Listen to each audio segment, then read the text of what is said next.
Simulan na natin ang balitaan. Narito ang malalaki at makabuluhang balita ngayong araw. Headlines.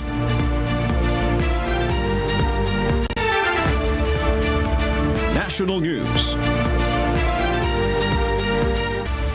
Aarangkada na ngayong araw ang malawakang tigil pasada ng iba't ibang transport group bilang protesta. Saan nila ay kakulangan ng aksyon ng pamahalaan na tugunan ng problema sa labis na pagtaas ng presyo ng langis. Isa sa mga grupong mangunguna sa transport strike ang Manibela na pinangungunahan naman ni Mar Valbuena. Naniniwala ang samahan na ang pinirmahan ni Pangulong Ferdinand Marcos Jr. na batas na nagbibigay sa kanya ng emergency powers para suspindihin ang excise tax sa langis ay hindi pa katumbas ng aktual na suspension. Isasagawa ng mga grupo ang nationwide tigil pasada hanggang bukas, araw ng Biyernes, March 27. Hataw Balita ngayon. Sa kaugnay na balita, nagtalaga ng mga transport strike center ang grupong Manibela mula sa iba't ibang mga lugar sa bansa. Sa Metro Manila, magsisilbing strike center ng tigil pasada ng ang Pilcoa, Shell Gulod Novaliches, Monumento Pure Gold Jr., Gatchalian Parañaque, Star Mall Alabang, Nagtahan, Shell Zapote Las Piñas, Pasig Plaza o Palengke. Gayun din sa Marcos Highway, Santa Lucia, Marikina at Pedro Hill, Agoncillo. Bukod sa NCR, may tinilagaring transport strike centers ang Manibela sa Region 3, Calabarzon, maging sa ilang lugar sa Visayas at Mindanao. Hataw Balita ngayon. Dahil sa inaasang epekto ng malawakang tigil pasada, ilang mga paaralan ang nagdeklara ng suspension ng face-to-face classes ngayong araw ng Huwebes, March 26. Pinayuhan ng mga faculty members ng University of the Philippines, Diliman at UP Manila na mag-shift muna sa remote o asynchronous modes of learning. Online rin muna ang klase sa lahat ng campuses ng Polytechnic University of the Philippines o PUP. Habang virtual rin muna ang klase sa University of Santo Tomas at Adamson University maliban na sa College of Law. Gayun din sa iba pang mga paaralan sa Metro Manila. Bukod sa mga nasa NCR, ilang mga paaralan rin ng mga probinsya ang nagkansila ng face-to-face classes ngayong Huwebes dahil sa tigil pasada. Samantala, ilang mga tanggapan rin ng pamahalaan ang magpapatupad muna ngayon ng work from home setup dahil sa banta ng malawakang transport strike. Hataw Balita ngayon. Naglabas ng advisory ang US Embassy sa kanilang mga mamamayan na nandito sa Pilipinas hinggil sa isasagawang 2 araw na nationwide transport strike.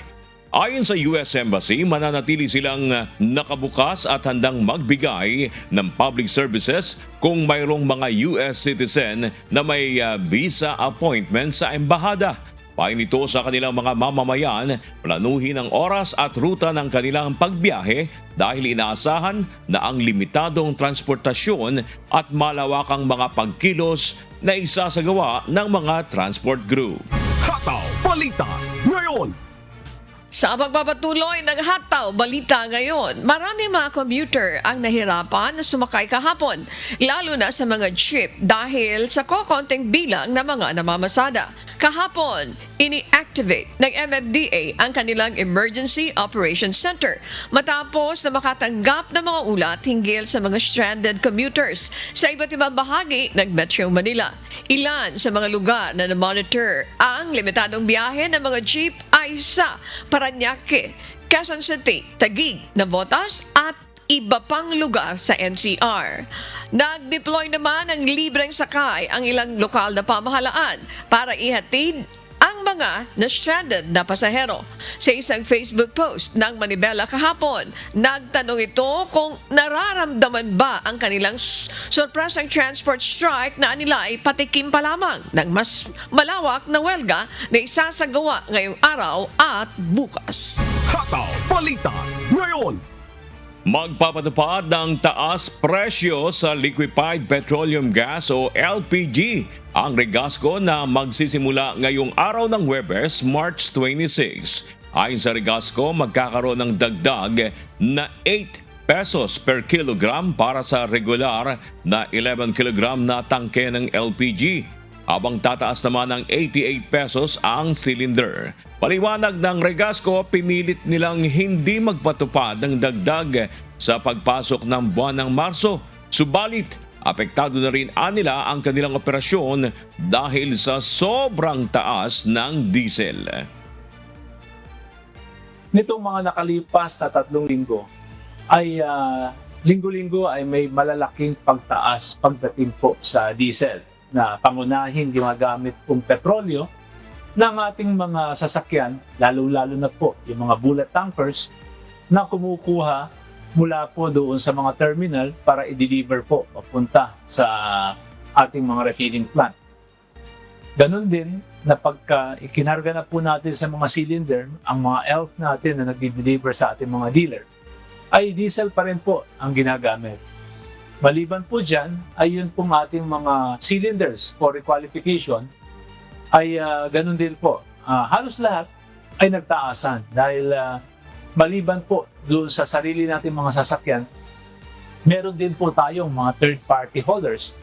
Lalong-lalo na po kung ang atin pong mga distribution point, like for example, dito sa Luzon, ay ang ating requalification na pinagdadalan ay dito po sa San Simon, Pampanga, na maaaring ang pinanggagalingan ng mga cylinder na kailangan i-requalify. It's either galing as far as Bicol, as far as Ilocos, and as far as Cagayan Valley, papunta po sa Pampanga. So lahat po yan, it incur additional cost. Bukod sa mataas na presyo ng diesel, isa rin nila sa mga dahilan ng pagtataas ng Regasco ay ang pagdeklara ng force majeure ng mga supplier. Gayun din ang hindi pagdating ng inaasahan sanang barko na naglalaman ng LPG. Dahil dito mapipilitan ang mga supplier na kumuha sa spot market kung saan mas mataas ang presyo. Hataw Balita ngayon. Aarangkada na ngayong araw ng Huwebes, March 26, ang payout ng cash relief assistance para sa mga motorcycle o MC taxi riders. Sa post ng LTFRB, makikita ang isang link na naglalaman ng listahan ng mga pangalan ng mga MC riders na mabibigyan ng ayuda. Muling nilinaw ng LTFRB na ang listahan ay batay sa datos na ibinigay ng transport network companies at hindi ng DSWD. Magsisimula ang payout ng alas 7 ng umaga mamaya at pinayuhan na dalhin ang original at isang photocopy ng inyong professional driver's license. Mahigpit na pinapaalalahanan ang lahat na sundin ang kanilang nakatakdang schedule upang maiwasan ang siksikan at kung maaari ay huwag nang magdala ng sariling sasakyan upang maiwasan ang mabigat na dalong ng trapiko at mapabilis ang proseso.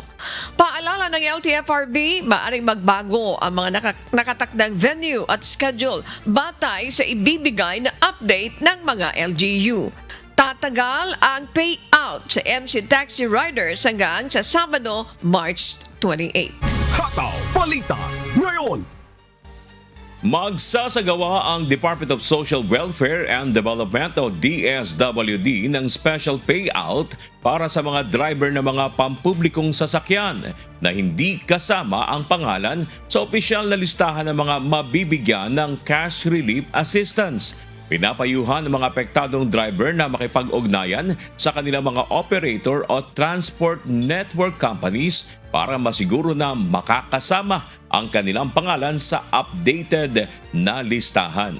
Mahigpit namang pinapaalalahanan ng LTFRB ang lahat ng TNCs na isama sa kanilang isusumiteng listahan ng lahat ng kanilang naka-onboard na driver, mapa-active o inactive, kompleto man o hindi ng dokumento para masiguro na wala sa kanila ang maiiwan ng programa. Ayon ng LTFRB, palaging tumutok sa kanilang official social media sites pati na sa DSWD para sa mga anunsyo at update hinggil sa schedule ng Special Payout Day. Hataw Balita ngayon. Inanunsyo naman ng Land Transportation Franchising and Regulatory Board o LTFRB na muling isasagawa ng Marikina Local Government ang schedule ng payout ng cash relief assistance sa darating na March 28, araw ng Sabado. Sakop nito ang mga driver na mga pampasaherong jeep, delivery riders at motorcycle taxis. Pinapayuhan ang mga kukuha ng ayuda na dalhin ang mga requirement at palaging subaybayan ang mga update ukol sa payout ng cash relief assistance. Hataw Balita ngayon. Nagbabala ang Department of Agriculture na maaaring tumaas ang presyo ng pagkain dahil sa epekto ng tensyon sa gitnang silangan sa logistics at farm inputs tulad ng pataba. Ayon kay Agriculture Secretary Francisco Chu Laurel Jr., sapat ang supply ng pagkain sa bansa, subalit ang pangunahing hamon ay ang pagtaas ng gastos sa produksyon. Bagamat nananatiling matatag ang supply ng bigas, posible umanong maramdaman ang pagtaas ng presyo nito pagsapit ng Agosto kung magpapatuloy ang pagtaas ng gastos. Tiniyak ng DA na handa ang pamahalaan na mag-import at magbaba ng taripa kung kinakailangan upang mapanatili ang sapat at abot-kayang supply ng pagkain.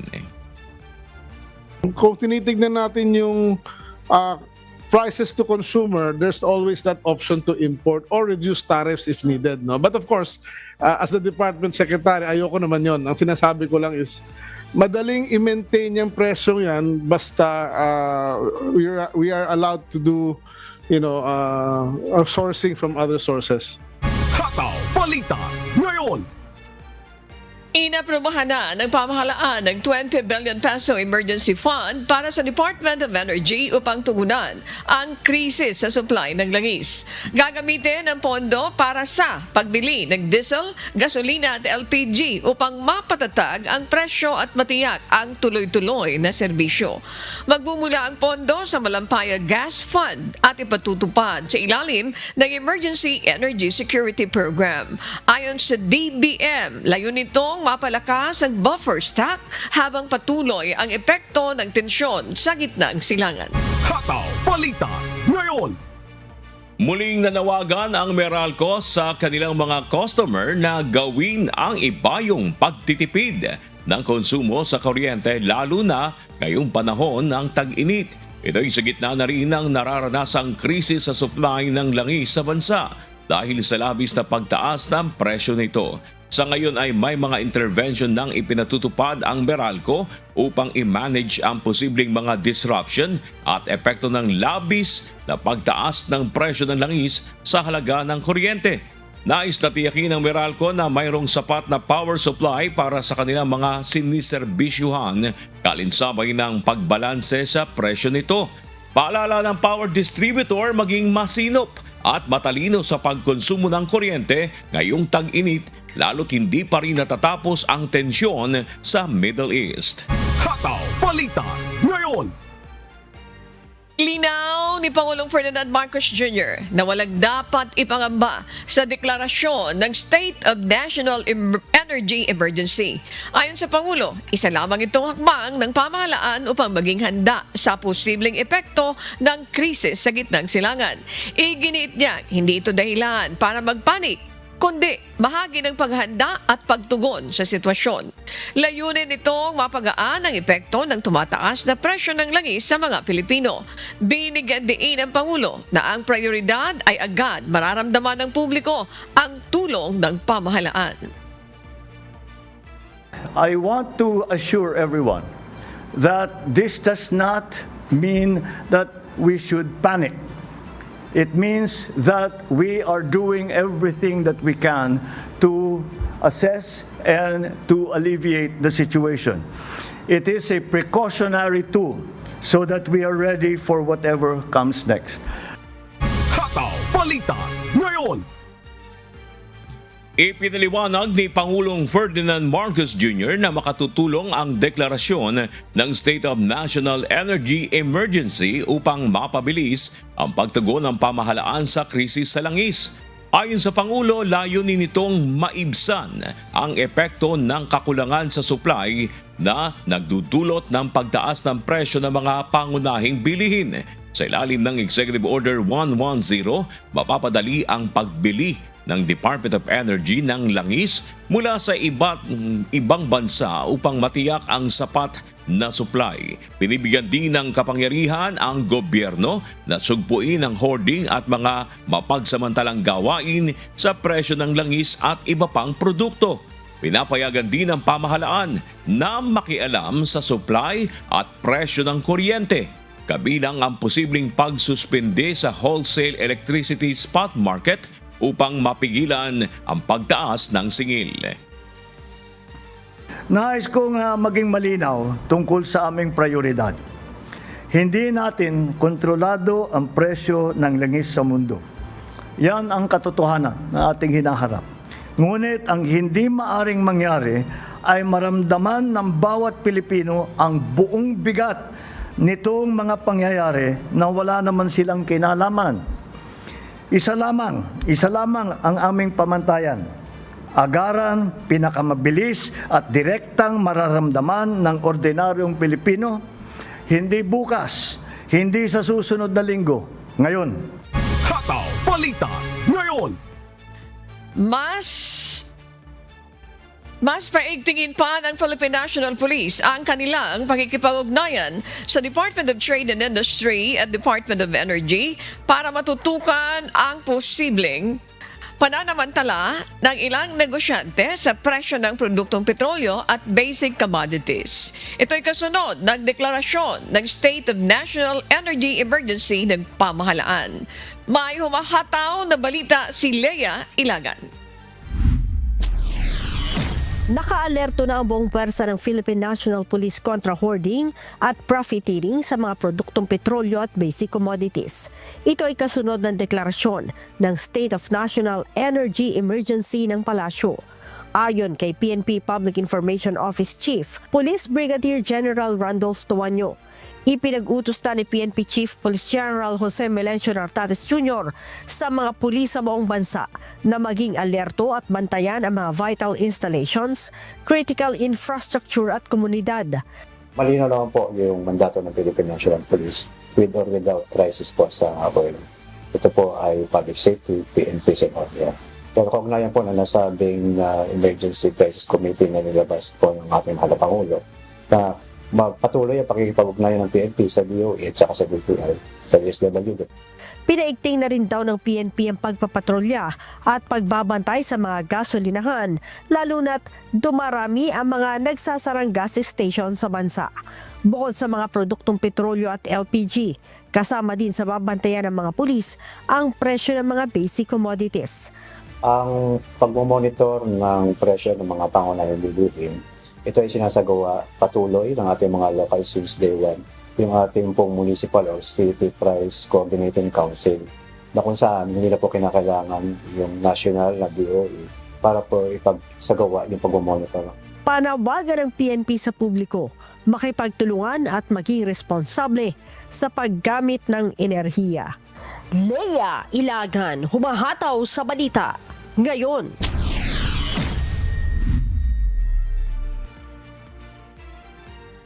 Pinirmahan na ni Pangulong Ferdinand Marcos Jr. ang batas na nagbibigay sa kanya ng kapangyarihang pansamantalang suspendihin o bawasan ang excise tax sa langis. Ayon sa batas, maaari lamang itong ipatupad kapag umabot o lumampas sa $80 kada bariles ang presyo ng Dubai crude oil sa loob ng isang buwan. Tatagal hanggang 3 buwan ang implementasyon ng suspensyon ng excise tax at maaari itong i-apply sa piling petroleum products. Otomatiko namang babalik ang dating tax rate sa oras na bumaba na ang presyo ng langis o matapos ang itinakdang panahon ng implementasyon nito. Kinakailangan ding magsumite ng ulat ang pamahalaan sa Kongreso ukol sa epekto nito sa presyo, inflation at kita ng gobyerno. Gayunman sinabi ng Pangulo na pag-aaralan pa kung kailan ang tamang panahon upang gamitin ang kapangyarihang ito dahil pabago-bago ang presyo ng langis. Tignan ngayon natin kailan ang pinakamagandang oras, when is the best time to use that new authority, because there are conditions within the law that have to be satisfied. But nonetheless, we are trying to determine because ang mahirap talaga dito is pabago-bago ang presyo. Hataw Balita ngayon. Posibleng mawalan ng mahigit 200 bilyong piso ang kita ng pamahalaan kada taon kapag sinuspende ang excise tax sa langis. Ayon sa Bureau of Internal Revenue, ang halagang ito ay mula sa kinokolektang buwis sa imported na produktong petrolyo. Dahil dito, maaaring maapektuhan ang pondo para sa ilang programa at proyekto ng gobyerno. Sa kabila nito, suportado pa rin ng BIR ang hakbang kung makatutulong ito na mapababa ang presyo ng langis. Gayunman aminado ang ahensya na may katumbas na sakripisyo sa kita ang naturang polisiya. Mahigit 200 billion rather for the years 2024 and 2025. So yun yung mawawalang revenue ng gobyerno. So dahil mawawalan tayo ng ganun kalaking halaga, hindi rin mapupunduhan yung ibang proyekto ng gobyerno. Hataw Balita ngayon. Nilinaw ng Bureau of Internal Revenue na hindi agad mararamdaman ang epekto ng suspension ng excise tax sa presyo ng langis. Ayon sa ahensya, tanging ang mga bagong import at produksyon pa lamang ang maaring ma-exempt sa buwis. Ibig sabihin, ang mga produktong nasa merkado at nabayaran na ang buwis ay mananatiling may excise tax. Kaya't maaaring ipasa pa rin sa mga consumer ang kasalukuyang presyo ng langis sa mga naunang stock. Tiniyak ng BIR na kanilang babantayan ang galaw ng supply at presyo upang maiwasan ang pang-aabuso. Kasi ang mangyayari niyan, yung papasok pa lang, yung i-import pa lang, or yung lalabas pa lang ng production, yun yung magiging exempt dun sa excise tax. Yung mga dumating na may bayad, hindi agad-agad hindi kasama dun sa magiging exempt kasi bayad na yun. They have to pass it on to consumers. Hataw Balita ngayon. Ay na nga ani umpisa na ngayon ng 2-day transport strike ng Manibela at kasama yung ilang grupo. Kaya ang sinasabi nga, medyo mas malaki ito kumpara dun sa naunang transport strike nung nakaraang linggo. Ayun na nga ang problema natin dito. Pero mayroon na mga ginagawa dyan, di ba yung kailangan sa school, hindi na ganun yung face-to-face. Oo, yung iba ay nagbago ng mode yes. ng kanilang pag-aaral para kahit papaano maibsan nga yung bigat nitong nararamdaman. Pero yung mga pumapasok, kahit nga kahapon hindi pa transport strike, ramdam na. Lalo na ngayon. That's correct. 2 days pa yan. Ayan. Yung mga ekonomista, kapag nagdi-discuss sila, sinasabi nila that is the problem because Philippines is import-dependent country. Kaya ang sinasabi nila, it's time for us to study. Ano pa ba yung mga ibang pwedeng energy sources na pwedeng pagkunan ng ating bansa? Because every time na mayroong problema sa Middle East, ganito yung magiging sitwasyon natin. Tama yan. Tuwing nagkakaroon tayo ng problema sa supply, o kung may supply man pero may problema tayo sa pambili ng supply dahil sa sobrang taas, lagi yan na pinapanawagan. Magkaroon na tayo ng matagalang na plano paano magkakaroon tayo ng ibang sarili natin na pagkukunan ng enerhiya. Itong transport strike na to, Ani, ang laging sabi nga ng ibang mananakay, sabi may libreng sakay pero hindi namin ramdam. Kasi alam mo, Ani, may mga libreng sakay pero hindi sila yung naka-standby agad dun sa umiikot sa kalsada. Ang ginagawa usually sa libreng sakay pag may transport strike, ay naka-standby sila halimbawa sa MMDA dun sa lugar nila. Pag may tinawag dito sa lugar na ito, merong volume ng nahirapang sumakay, saka pa lang doon magde-deploy. Ang reason dyan is para wag naman daw maagawan yung talagang hindi naman kasama sa pasada na bumabiyahe. Okay. Pero ito, malawakan to. Sabi nga nila, not because they don't have the intention of joining. Ang binabanggit, di ba, even the acto kay Kaobit Martin, they will not join. But, sinasabi nila, yung iba kasi na mga kasamahan namin, tumigil na dahil nga sa mahal ng gasolina. Ang point natin dito talaga, dito sa transport strike, whether you like it or not, you will be affected. Maraming maapektuhan na hindi makakapasok. And let's just pray, mga kasambahay, kasi itong gera na ito ay talagang buong mundo. Buong mundo ang affected nito. Kahit na ibang mga bansa, they have this problem also. Pero dito sa atin, talagang medyo mahirap talaga po dahil nga sa 98% ng ating import ay nanggagaling sa kanila. Kaya nga hinihiling nitong mga tsuper, sana yung naudlot na taas pasahe, ibalik na. Dahil para naman kahit papaano may kitain sila. Alam mo, ni kwento nung ilan nating mga mananakay na nakakusap natin, yung ibang driver mainit na ulo. Okay, syempre kapag uuwi ka at wala ka naman may uuwi, definitely, init ang ulo mo. Kasi wala kang may pambibili, doon mga pangailangan sa bahay, di ba po? Sabi nung isa, pagsakay pa lang niya, oy, bayad. Kasi talagang binabantayan nila ngayon yung pasahero nila dahil May mga pasahero din na minsan nagpapalusot. ang tawag doon, nagwa 1, 2, 3. Sana hindi na nila gawin yun. Okay. Oo, nakakaawa naman po yung ating mga kababayan. Huwag naman natin sasamantalahin. Pero again, sana matigil na ito dahil talaga yung epekto nito. Sobrang epekto nito, mga kasambahay. Hindi lang sa Pilipinas. Buong mundo ang epekto nito. And then, another problem, yung tungkol sa pagtaas ng presyo ng LPG. Oo, naku, Ang dami mabigat din yan. maapektuhan nito. Paano po yan? Isang kumpanya pa lang yung nagdeklara na magtataas sila. Actually, may news item tayo yan last week. Sabi nila, hindi sila magtataas for the month of March. Kaya lang, dahil nga sa nangyari, ang bilis Ito sunod-sunod, 3 linggo. Oo. Sabi niya, hindi na namin kakayanin. Medyo mabigat yan kasi 8 pesos per kilo. Kung 11 pesos Kilogram. yung kilogram, How much is that? nasa 88 na yun. Sabihin, pag mayroon pang available, at I'm sure may available naman, ipapasa yun doon sa mga kumakain at magtataas din sila ng presyo. Yan, ang susunod na maapektuhan yan, bukod yung mga bahay, mga nanay, yung mga may kainan. Paano sila mag-a-adjust sa presyo? Kasi usually ang ginagawa nila, pag daw tinaas ang presyo, wala nang bibili. Ang ginagawa nila, binabawasan nila yung servings. Opo, may mga pamamaraan naman sila. Pero again, mga kasambahay, napakahirap ng sitwasyon, whether you like it or not. Napakahirap nitong sitwasyon. Kaya wag tayong makalimot na isama natin ito sa ating panalangin na sana magtuloy-tuloy na yung dapat na mag-mediate doon sa problema para magkausap na and finally magkaroon ng kasunduan para may end na itong problemang ito. Tapos dapat ang maging isa sa attitude natin ay magtulungan tayo.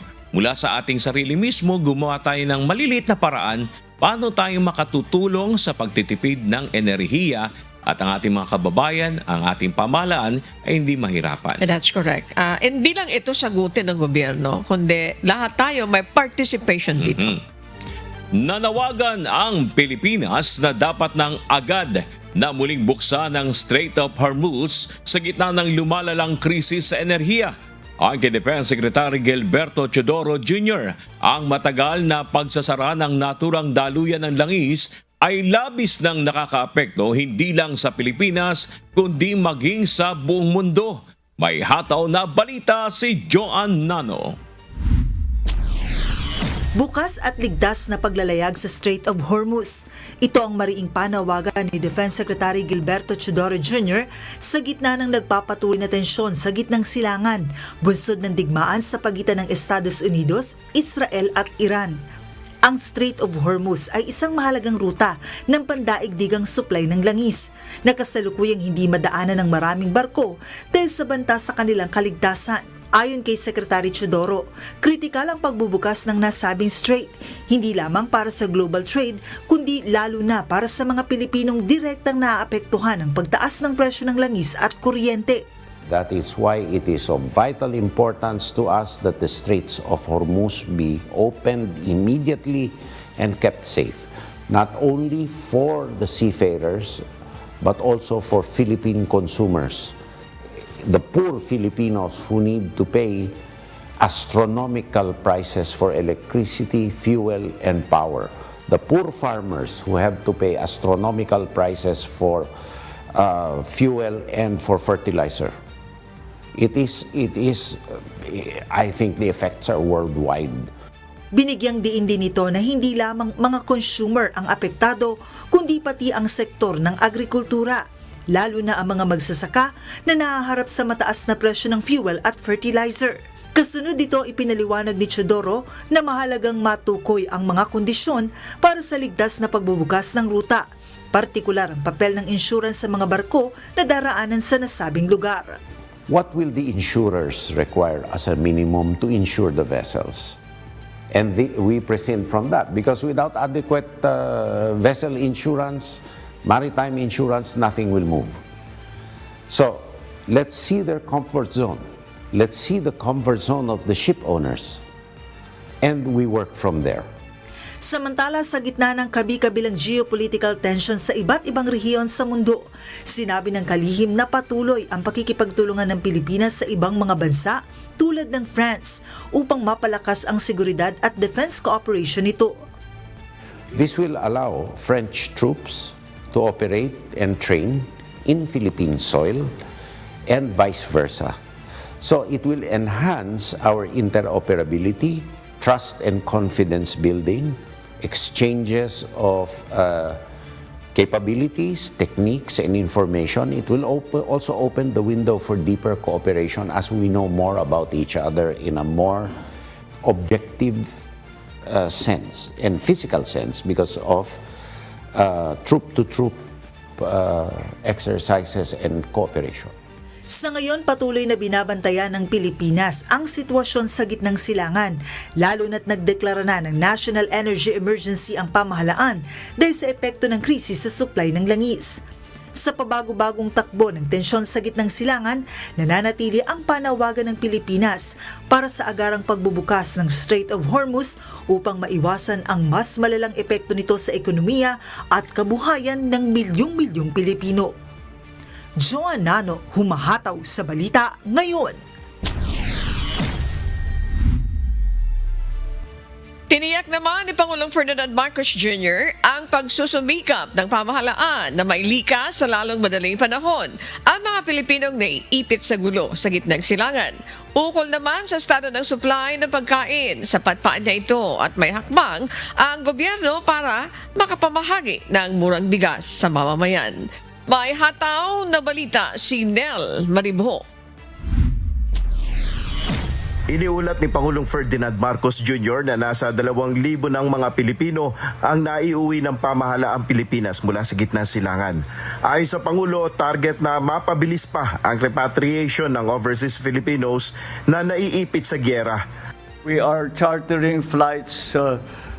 We started with 1 a week. I start to accelerate that to 2 a week. Depende talaga kung kailan nila sasabihin sa atin na maaari nang magpalipad. Meron iba diyan na sumasakay sa commercial, meron yung iba sinasakyan yung ating mga chartered na eroplano. Malaking hamon anya sa ngayon ang paglilikas sa mga Pilipino dahil na rin sa isyu sa seguridad. Sa kabila nito, sinabi ng Pangulo na patuloy ang kanilang ugnayan sa mga local authorities sa ibang mga bansa upang tiyakin ang maayos na repatriation ng ating mga kababayan. Muli namang siniguro ni Pangulong Marcos na sapat ang supply ng pagkain sa ngayon, maging ang fertilizers ng mga magsasaka. Ayon sa Pangulo, ang ibinigay na Local Government Support Fund o LGSF sa mga lokal na pamahalaan ay gagamitin rin sa pagbili ng bigas na ipamamahagi naman sa mga apektadong Pilipino. Ang programang ito ay nagbibigay tayo sa bawat LGU ng pondo at ang hinihingi lang namin sa kanila na minimum 50% ng LGSF fund na natatanggap nila ay gawing pambili ng bigas para maipamigay sa kanilang mga constituent. Dagdag ng Pangulo, mas pinalawig rin ngayon ang pagbebenta ng 20 pesos na kada kilo ng bigas. para naman sa pagkain. Dahil siyempre inaalala din natin na wag sumabay ang presyuhan ng pagkain, ay pinalawak natin ang 20 peso rice program sa 627 centers na binuksan natin na nakabukas sa buong bansa.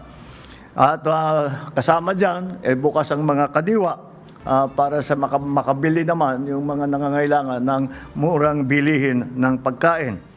Nel Maribuhok, humahataw sa balita ngayon.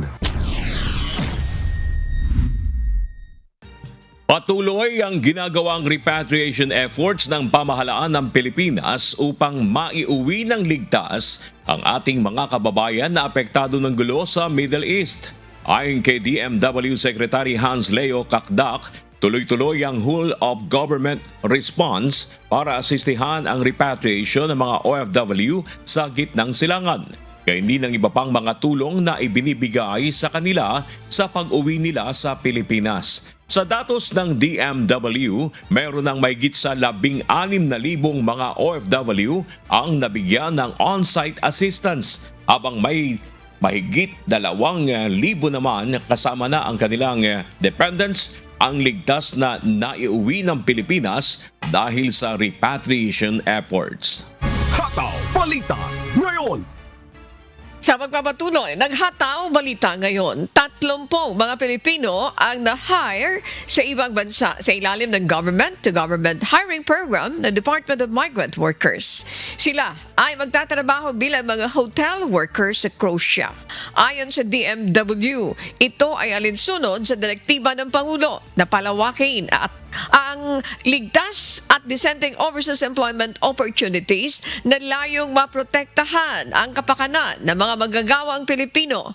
Bebiyahe ang unang batch na hinabibilangan ng 15 hotel workers sa darating na Biyernes, March 27. Ayon sa DMW, isa sa kanila ay returning OFW mula naman sa Israel. Global News. Isinusulong ngayon ng Estados Unidos ang isang 15-point peace plan na layong maglatag ng konkretong kasunduan para wakasan ang halos isang buwang digmaan sa pagitan ng US, Israel at Iran. May hataw na balita si Joan Nano. Naipadala na ng Estados Unidos sa Iran ang isang 15-point plan na naglalayong wakasan ng digmaan sa gitnang silangan. Ayon sa mga opisyal, ipinadaan ang proposal sa Pakistan na posibleng magsilbing mediator sa pagitan ng dalawang bansa. Bagamat hindi inilahad ang buong nilalaman ng naturang proposal, sinasabing bahagi ng plano ang isang 30-day ceasefire habang nagpapatuloy ang negosasyon. Kasama rin dito ang dismantling ng nuclear facilities ng Iran, pagbabawal sa uranium enrichment at paglalagay ng mahigpit na monitoring ng International Atomic Energy Agency. Kabilang pa sa mga kondisyon ng pagbubukas muli ng Strait of Hormuz, paglilimita sa missile capabilities ng Iran at pagtigil sa suporta nito sa mga proxy groups sa rehiyon. Kapalit nito, iniaalok naman ng US ang pagtanggal ng sanctions at tulong sa civilian nuclear energy program ng Iran. Well, number 1, 2, and 3 is they can't have a nuclear weapon, and they're not going to have a nuclear weapon, and we're talking about that. And I don't want to say in advance, but they've agreed they will never have a nuclear weapon. They've agreed to that. Nananatiling positibo si Trump na posibleng magkasundo ang dalawang panig sa kabila ng mga nauna ng pagtanggi ng Iran na may nagaganap ng usapan sa pagitan ng Iran at Amerika. Iginiit ng US President na may mga pag-uusap ng nagaganap at handa ang Iran na makipagkasundo. We're in negotiations right now. They're doing it along with Marco, JD. We have a number of people doing it, and the other side, I can tell you, they'd like to make a deal. Samantala, nagkaroon ng positibong reaksyon ng merkado sa balitang posibilidad ng kasunduan sa pagitan ng US at Iran. Nakita ang pagbaba ng presyo ng langis habang tumaas ang global stocks na mga senyales ng pag-asa ng mga investor na magwawakas na ang digmaan. Joan Nano, humahataw sa balita ngayon. Matapos mapag-aralan ang natanggap na proposal mula sa Estados Unidos, tinawag ng Iran na excessive at unreasonable ang mga kondisyon mula sa Amerika kaya hindi nila ito tatanggapin. Sa halip, naglabas ang Iran ng sarili nitong counter-proposal para tapusin ang digmaan sa gitnang silangan. May hataw na balita si Noel Poliarco. Tinanggihan ng Iran ang peace proposal na inihain ng administrasyon ni US President Donald Trump upang wakasan ang halos isang buwang digmaan sa Middle East. Para sa Iran, hindi katanggap-tanggap sa kanilang panig ang mga kondisyon na inaalok ng Estados Unidos. Ayon sa mga Iranian officials, may kalabisan umano ang mga kondisyon ng US at hindi ito sumasalamin sa patas na kasunduan. Kaya naman iginiit ng Iran na wawakasan lamang nila ang digmaan ayon sa sarili nilang pasya at timeline. Sa isang pahayag, binigyang diin ng Iranian military leadership ang kanilang paninindigan laban sa anumang kasunduan na hindi pabor sa kanilang interes. ثبات از طریق قدرت صراحتاً اعلام می‌کنیم تا موعدی که اراده ما نباشد هیچ وضعیتی به روال سابق برنمیگردد. این اراده زمانی ایجاد می‌شود که به طور کامل فکر اقدام علیه ملت ایران از اذهان کثیف شما پاک شود. حرف اول و آخر ما از همان روز نخست این بوده، هست و خواهد بود. کسی همچون ما با کسی مثل شما کنار نخواهد آمد. Inilarawan din ng Iranian ang proposal ng US bilang isang ploy o taktika lamang. Dagdag pa rito, naglatag ang Iran ng sarili nitong kondisyon para sa pagtatapos ng digmaan. Sa inilabas na pahayag ng isang Iranian state-run TV mula sa opisyal ng Iran, kabilang sa counter-proposal ng Iran sa US ang ganap na pagtigil ng mga pag-atake, pagbabayad ng danyos at pagkilala sa kanilang kontrol sa Strait of Hormuz. Nagbigay rin ng babala ang Iran laban sa US. Anila hindi dapat tawaging kasunduan ang anumang resulta kung ito ay bunga lamang ng pagkatalo. تا حالا شده بود. اسم شکستتان را توافق نگذارید. سطح خود درگیری هایتان به مرحله مذاکره خودتان با خودتان رسیده؟ نه خبری از سرمایه گذاری هایتان در منطقه خواهد بود و نه قیمت سابق انرژی و نفت را خواهید دید تا وقتی که بفهمید ثبات در منطقه توسط دست قدرتمند نیروهای مسلح ما تضمین می شود. Samantala, binabantayan ng Iran ang galaw ng puwersa ng Amerika sa rehiyon, lalo na ang planong pagpapadala ng libo-libong sundalo mula sa 82nd Airborne Division sa gitnang silangan. Babala ni Iranian Parliament Speaker Muhammad Bagher Ghalibaf, huwag subukan ang kakayahan ng Iran na ipagtanggol ang kanilang teritoryo. Noel Poliarco, humahataw sa balita ngayon.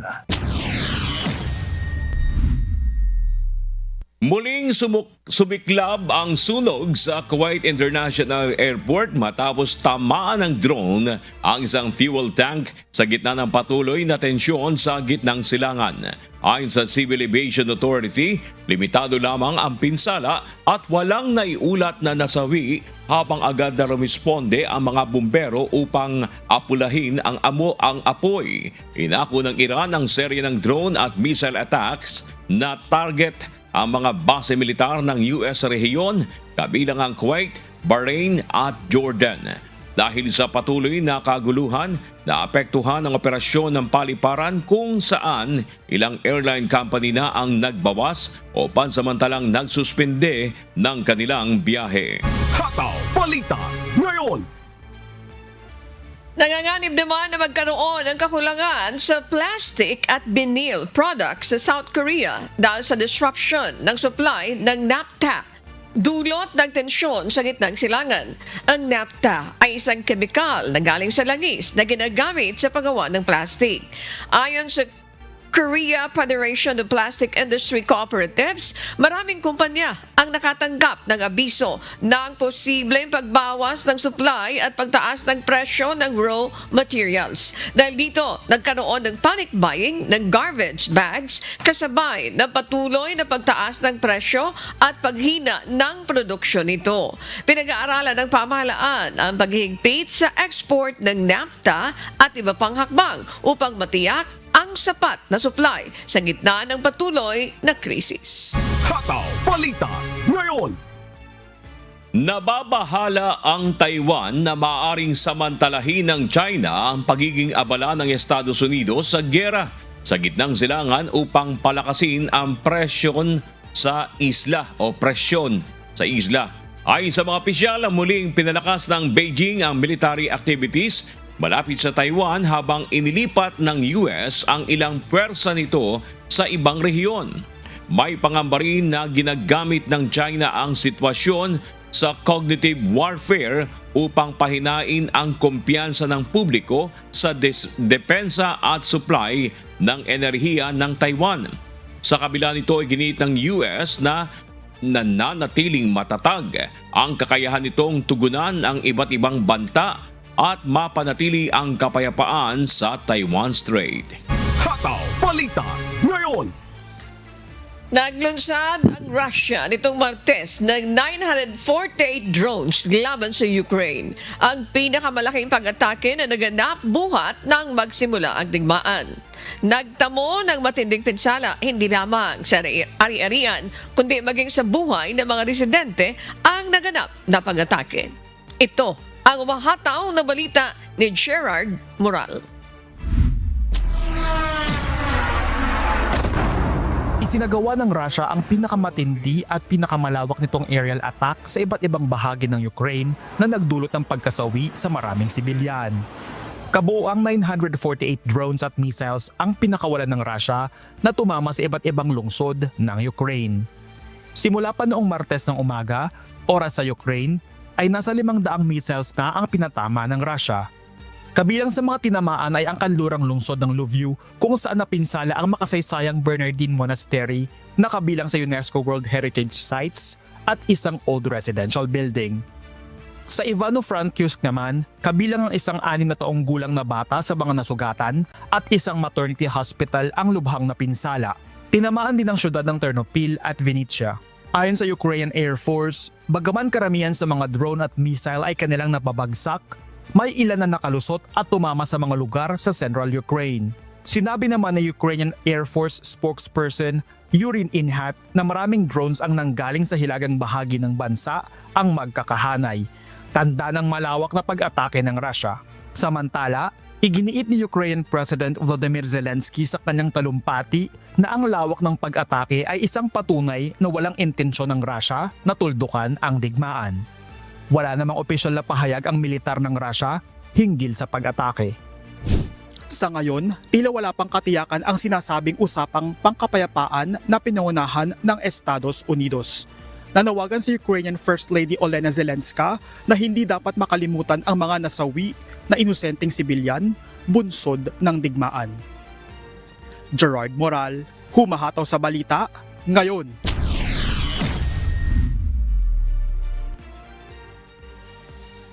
Nagretiro na ang 11 anyos na asong si Bear na may malaking ambag sa rescue operation ng mga koala sa Australia. Itinuring na bayani si Bear matapos siyang makatulong sa pagsagip ng nasa mahigit 100 koala noong Black Summer bushfire kung saan nasunog ang malalawak na kagubatan at nalagay sa panganib ang mga hayop. Isa si Bear sa mga unang aso na sinanay upang matukoy ang amoy ng koala far na isang makabagong paraan sa wildlife rescue. Sa kanyang pagre-retiro, inaasahang mamumuhay na siya ng mas payapa kasama ang kanyang handler matapos ang isang dekadang serbisyo sa pagprotekta sa mga koala. Inaasahang haharap sa pagdinig ng House Justice Committee sa impeachment complaints laban kay Vice President Sara Duterte si Ramil Madriaga. Ito ay matapos ipag-utos ng House panel ang pagkakaloob ng dagdag na seguridad kay Madriaga na itinuturing na mahalagang testigo ng mga complainant. May hataw na balita si Rosalie Cos. Sa ikalawang pagdinig ng House Justice Committee sa dalawang reklamong impeachment laban kay Vice President Sara Duterte na nakatakda sa April 14, inaasahang personal na haharap si Ramil Madriaga. Isang detainee si Madriaga sa Camp Bagong Diwa sa Taguig City sa kasong kidnapping. Itinuturing na mahalagang testigo ng mga complainant si Madriaga na nagsabing dating bagman umano ni VP Duterte at nag-deliver ng malalaking halaga ng salapi sa iba't ibang individual. We are also issuing subpoena ad testificandum to certain witnesses named by Congresswoman De Lima, no? Among those witnesses, of course, is Ramil Madriaga. So we expect to hear his testimony on our next hearing that will be on April 14. Inaprubahan ng House Justice Committee ang pagpapaigting ng seguridad sa detensyon ni Madriaga sa pamamagitan ng National Bureau of Investigation o NBI at pagtitiyak ng kaligtasan nito kapag haharap sa pagdinig ng House panel. Ito ay matapos ang umano'y napaulat ng mga banta sa seguridad nito. Standard po ito sa sinumang saksi, pero mas mahalaga ito dahil may mga direktang ulat na galing mismo kay Ginoong Madriaga na may panganib sa kanyang buhay. In his own sinumpaang salaysay, sinabi niya, and I quote, "Araw-araw na rin nagsasabi sa akin, delikado na talaga ang buhay mo, seryoso. Ingat Ram, balita ko mataas-taas ang reward money sa iyo, secure mo ang family mo, at iba pa." Sa loob ko ay nakakaramdam ako ng sobrang takot. Ang takot na yon ay hindi lang sa sarili ko, kundi pati sa aking pamilya.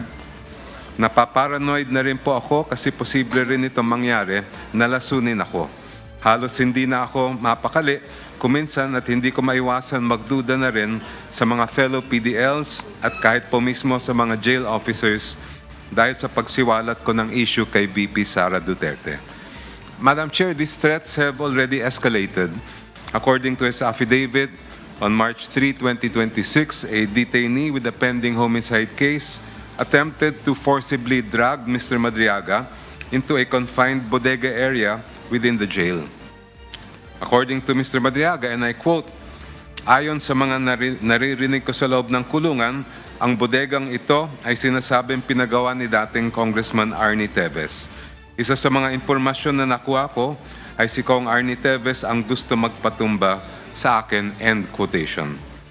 Kinumpirma naman po ni DILG Secretary John Vic Remulla na binisita ni Vice Presidente si dating Congressman Teves sa kulungan noong October 19, 2025.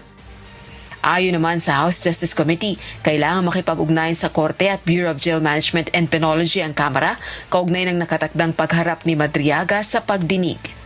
Rosa Licoz, humahataw sa Balita Ngayon. Iginiit ng kampo ni Vice President Sara Duterte na unconstitutional o labag sa saligang batas ang impeachment proceedings na isinasagawa ng Kamara.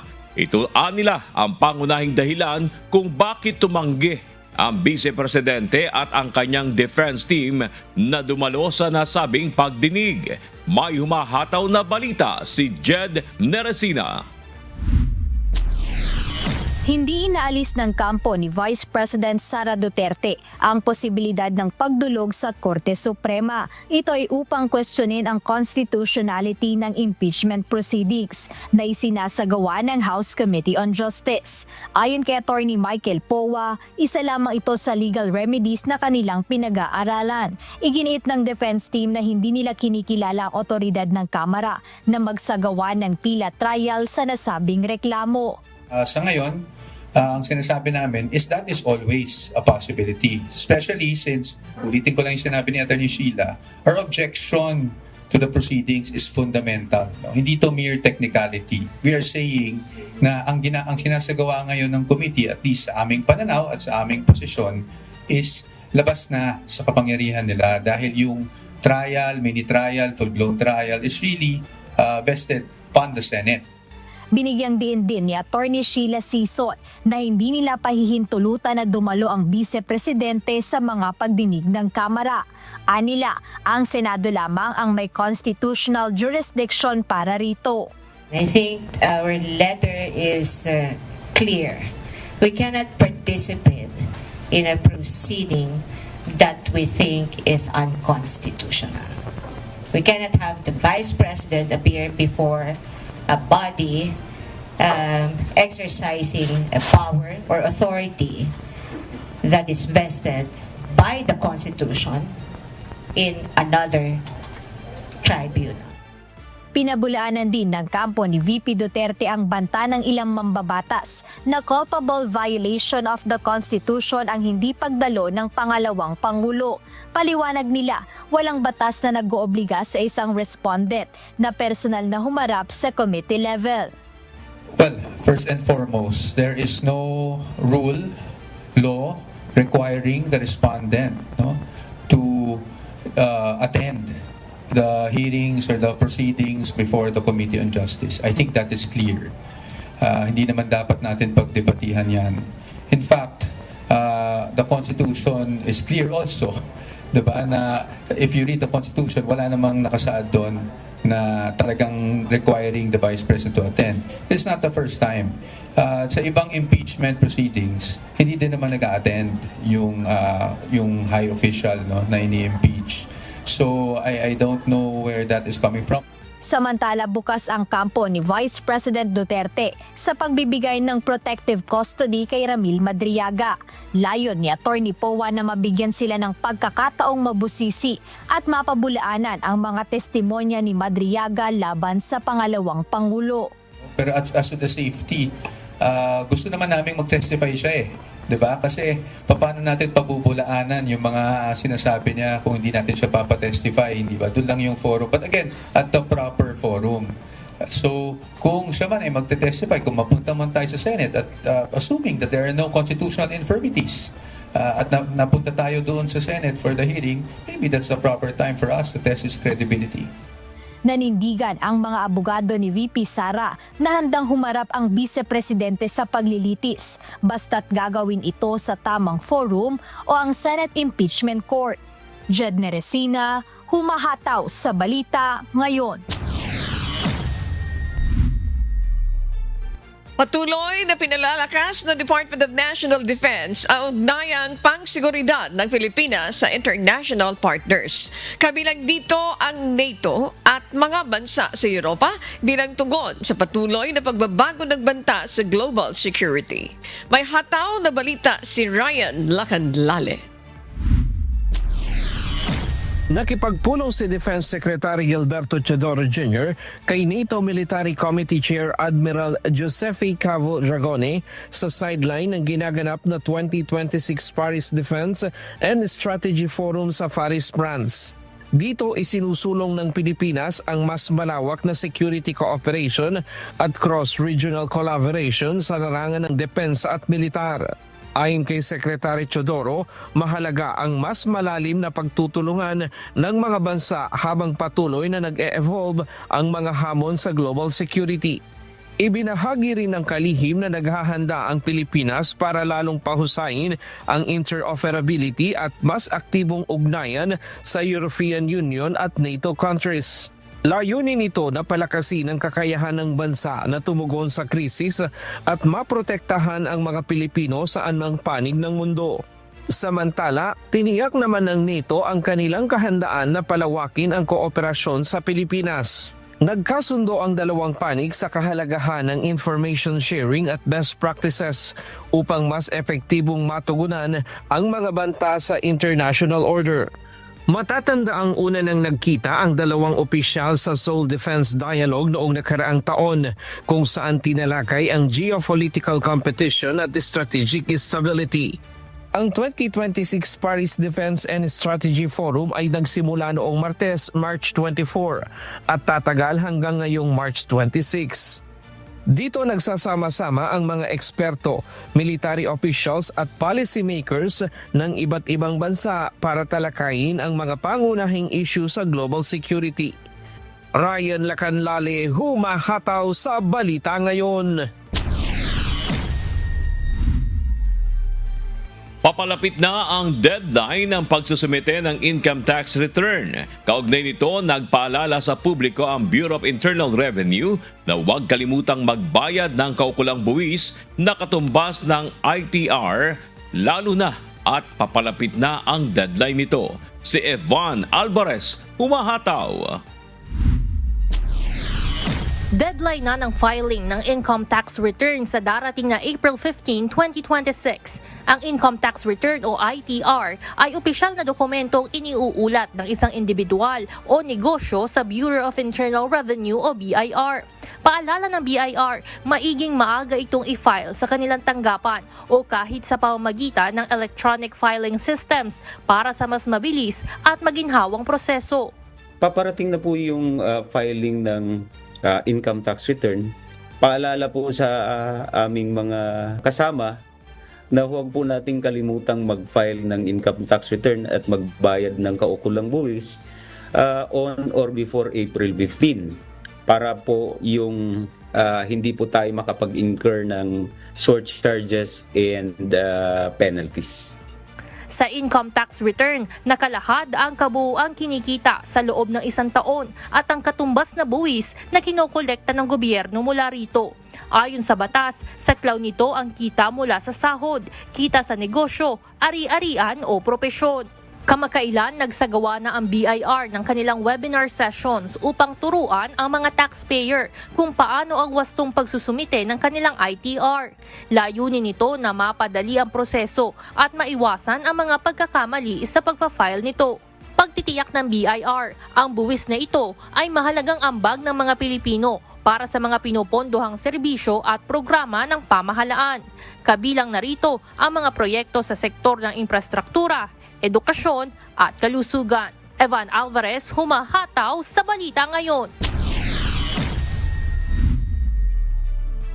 Muling nagpapaalala naman ang Cybercrime Investigation and Coordinating Center o CICC tungkol sa mga cyber scammer at consumer fraud, lalo na ngayong papasok ang summer season. Ayon sa CICC, muling tumaas ang kaso ng consumer fraud sa unang quarter pa lang ng taon. May humahataw na balita si Mia Alonzo. Ngayong papasok na ang summer season, marami na namang magiging abala sa pamimili online at paghahanda para sa bakasyon. Ngunit kasabay nito, mainit din ang mata ng mga scammer at nakikita ang pagtaas ng kaso ng online fraud sa bansa. Base sa pinakahuling datos ng CICC mula January 1 hanggang March 15, 2026, umabot na sa 2,820 ang naitalang kaso ng consumer fraud-related incidents sa loob lamang ng halos 3 buwan. Katumbas ito ng nasa 43.6% na kabuuang bilang ng mga kaso na naitala ng CICC mula noong 2025. Kabilang sa mga kasong naiulat ay ang advance fees, mga hindi na i-deliver na produkto o goods, fake seller o fake buyer, at accommodation scam. Sa kabuuang bilang ng kaso, 1,326 naman ang inireport ng mismong mga consumer. Ang maganda dito, tumataas yung numbers nung nagsusumbong. Dati kasi ang problema ko nung una ko kung umupo sa CICC, walang may gustong magsumbong na na-scam sila, nahihiya, o kaya natatakot, or talagang nawawala na ng pag-asa na may magagawa kami sa pamahalaan na para masugpo at para masolusyonan yung problema. Paliwanag ng CICC, mahalaga ang pagsusumbong upang agad na matukoy ang mga nambibiktima at mapanagot sila sa batas. Importante rin ito para matulungan ang mga biktima na mabawi ang kanilang pera.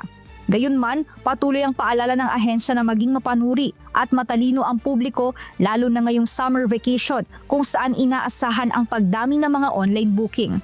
Ayon sa CICC, may ilang red flags na dapat bantayan para maiwasan ang scam.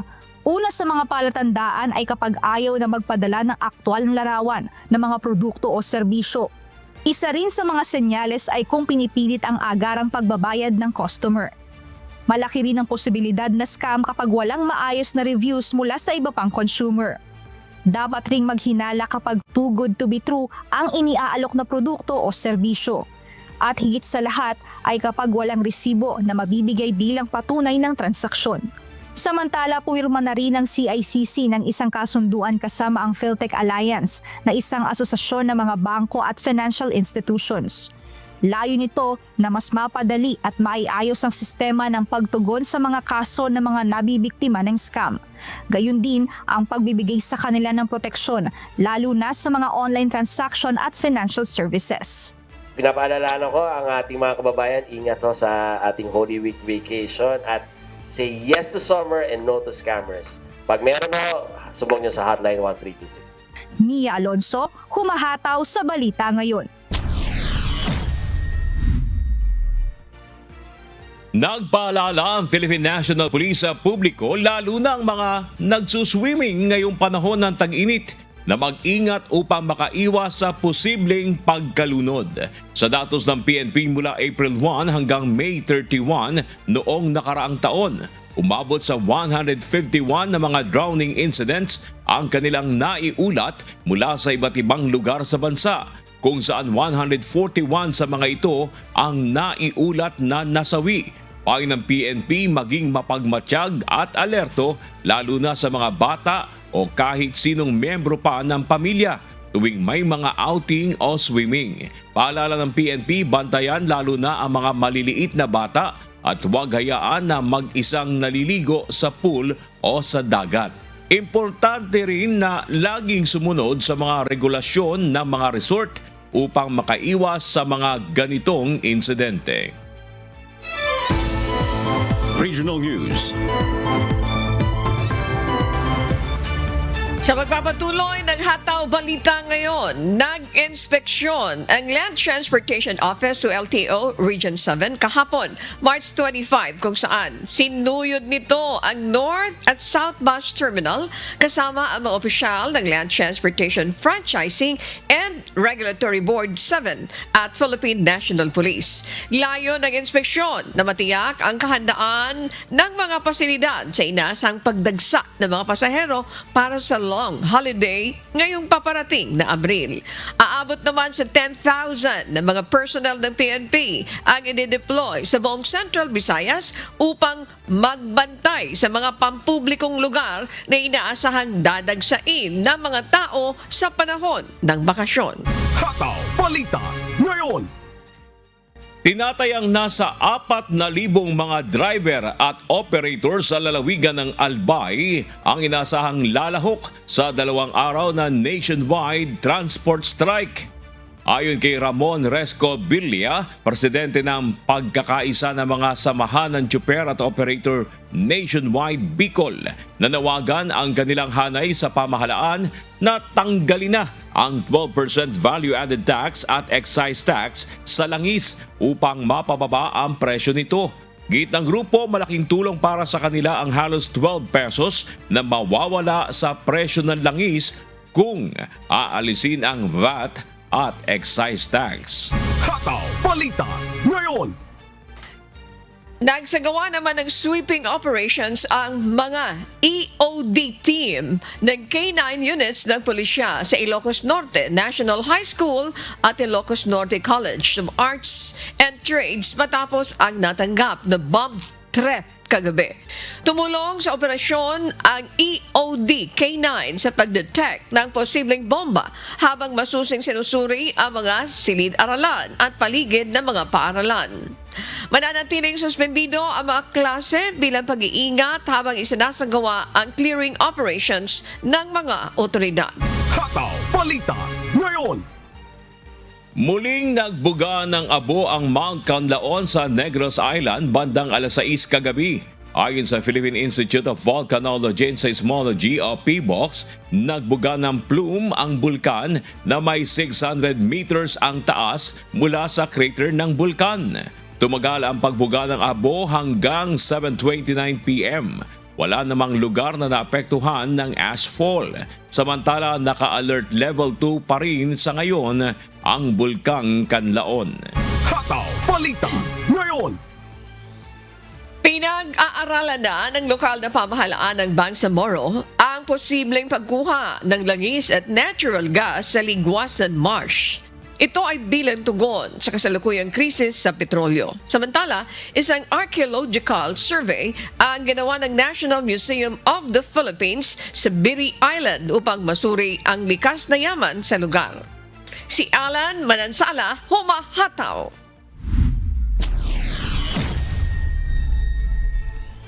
sa Mindanao.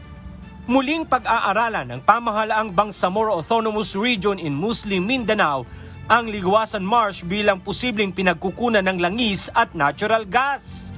Ayon kay spokesperson at Cabinet Secretary Mod Asnin Pendatun ng BRMM, bahagi ito ng pangmatagalang solusyon sa krisis sa enerhiya, lalo na sa gitna ng tensyon sa Middle East. Matagal nang kinikilala ang Ligwasan Marsh na may potensyal na may taglay na hydrocarbons batay sa mga naunang pag-aaral at seismic survey. Ngunit nananatiling hamon ang exploration dahil sa sensitibong kalikasan ng lugar na isa sa pinakamalaking wetlands sa Mindanao. Sa Luzon, wala pa umanong opisyal na inilalabas na final results sa isinasagawang pag-aaral sa Lake Pandin at Lake Muhicap. Ayon sa mga eksperto, nasa proseso pa ng data collection, laboratory analysis at validation ang mga nakalap na impormasyon. Inaasahan naman na ang mga paunang resulta ay maaaring lumabas sa mga susunod na linggo, habang ang kompletong ulat ay posibleng mailabas sa loob ng ilang buwan. Isinagawa ang pag-aaral ng 39 na scientist mula sa iba't ibang bansa kabilang ang Chile, El Salvador, France, Indonesia, Italy at United States kasama ang mga Philippine researchers. At sa Visayas, nagsagawa ng paunang archaeological survey ang National Museum of the Philippines sa Biri Island upang masuri ang mayaman nitong kasaysayan. Ayon sa mga eksperto, posibleng may cultural deposit sa loob ng Biri Central Elementary School at Biri National High School na maaaring pag-aralan pa. Isinagawa ang aktibidad sa pakikipagtulungan ng pamahalaang panlalawigan ng Northern Samar at ng lokal na pamahalaan ng Biri. Layunin ng proyekto na mapangalagaan at madokumento ang mga pamana ng kultura sa lugar sa pamamagitan ng pagsasama ng sayentipikong pananaliksik at mga kwento ng mga residente. Alan Manansala, humahataw sa balita ngayon.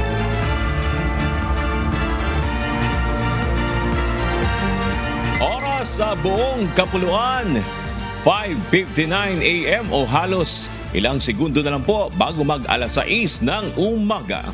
At sa pagpapatuloy ng Hataw Balita ngayon, aarangkada na ngayon ng 2 araw na nationwide tigil pasada ng Grupong Manibela kasama ang iba pa mga transport groups sa buong bansa upang iprotesta ang patuloy na pagtaas ng presyo ng langis na labis na nagpapahirap sa mga driver ng mga pampublikong sasakyan. At para talakayin yan, makakausap natin ngayong umaga si Mr. Mar Balbuena, ang presidente po ng Grupong Manibela. Good morning, Sir Bal, at maraming salamat po sa inyong pagpapaunlak sa aming paanyaya. Magandang umaga po sa ating lahat, Sir Daniel. Hello po. Yes, sir. Magsisimula na po ngayon yung 2 araw na transport strike. Nasa ilan po ba yung lalahok at ano ba yung mensahe na gusto nyong ipahatid dito sa inyong kilos protesta ngayong araw? Opo, kahapon pa po ay nagsimula na yung aming strike at ito ay tahimik lang namin ginawa na hindi na po muna lumabas kasi alam naman namin na paghahandaan po kami ng gobyerno ngayon kung kailan kami nag-announce. Gusto po natin talagang iparating sa ating Pangulo, sa ating gobyerno at sa DOE na talagang hindi na po kaya itong pinapasan natin na bigat nitong presyo na wala pong kontrol ang ating gobyerno sa pagtaas po ng mga produktong petrolyo. Kung makikita po natin sa mga kalapit na bansa natin, bakit hindi naman ganun kataas? Nasa 120 to 130% na po ang itinaas dito sa bansa po natin. Kahit ano pong pagbawas, pagtatapyas ng mga value-added tax, excise tax, at pamimigay ng ayuda, kung ang presyo po ng petrolyo ay hindi po makokontrol, ay talaga pong sasamantalahin yung paghihirap po ng mga mamamayang Pilipino, particular po sa mga tsuper at magsasaka at mangingisda na kumukonsumo po nito. Sir, si Bernard Dadis nga po pala ito. Meron po ba kayong isasagawang programa at ano po ang inyong gagawin kung halimbawa may mga jeep pa rin kayong makikita na papasada ngayong araw? Yung mga gusto pong pumasada ay hahayaan natin at yung kanilang karapatan na makabiyahe ay hindi naman po natin ito pipigilan at sana ay maging mapayapa po sa ating mga kasamahan itong pagkilos natin ngayon. Ang mahalaga lang po ay may parating natin sa ating pamahalaan ng ating mga hinaing. Wala pong sapilitan ito at kaya po tayo ay nanawagan, pero sabi ko nga ay marami po ang makikiisa dito po sa kilos protesta po na ito. Sino-sino po ba, sir, yung inaasahan yung makikiisa sa inyo bukod sa grupo nyo sa 2 araw? Sabi nyo nga 3 araw pala itong tigil pasada na ito. Opo, nagsimula po ito kahapon na talagang sinadya po namin na yung isang araw po ay wag mo nang i-announce para makita namin yung galaw po ng ating mga nasa gobyerno kung ito ba, kung may kahandaan ba talaga ang ating pamahalaan. Katulad kahapon, nakita natin na talagang paralisado at marami po kasi ang sumama sa atin, mga kahit na mga nakakooperatiba, nakakonsolidate, mga transport corporation at nandyan po yung mga iba pang unconsolidated katulad po ng Piston, yung Noto Oil Price Hike Coalition na binuo natin ay katulad po ng UB Express, TNBS, mga motorcycle riders, taxi, dyan po, mga kasama po natin. Sir, anong masasabi nyo dito sa ginagawang cash relief assistance ng DSWD? Kasi may mga nagsasabi na kahit pumila ng mahaba, wala po yung kanilang pangalan. Po kayo, no, na hindi po natin alam kung bakit ganito ang nangyari sa iba nating mga kasamahan na hindi po nakakuha. Kaya po dismayado po tayo, Bernard, na yung iba nahimatay pa sa sobrang init kasi nga po ay walang masilungan, walang maupuan. At bakit po yung mga pangalan wala sa listahan? Bakit kailangan pa ng ORCR? Ang sinasabi natin na bakit pinag-submit pa kami ng LTFRB at nagbingi sila ng listahan ng mga pangalan. Bukod po dyan sa LGU, 3-4 na beses po na pinag-submit kami at pinag-submit ng mga iba-ibang requirements. Kada araw, iba po ang hinihingi sa amin. Yung pala, hindi rin po makakakuha. Sama ng loob po ang nakuha namin. Ngayon, sir, dito naman sa paano yung po makikita na makakatulong ngayon dito sa kinakaharap natin na problema sa langis? Itong diniklara ng Pangulo na State of National Emergency o Energy Emergency. Ano po ba ang nilalaman nito, Sir Bernard? Ito po ba masasabi natin na yung pagtapyas ng excise tax ay makakatulong na kung sisirit naman ng sisirit ang petrolyo?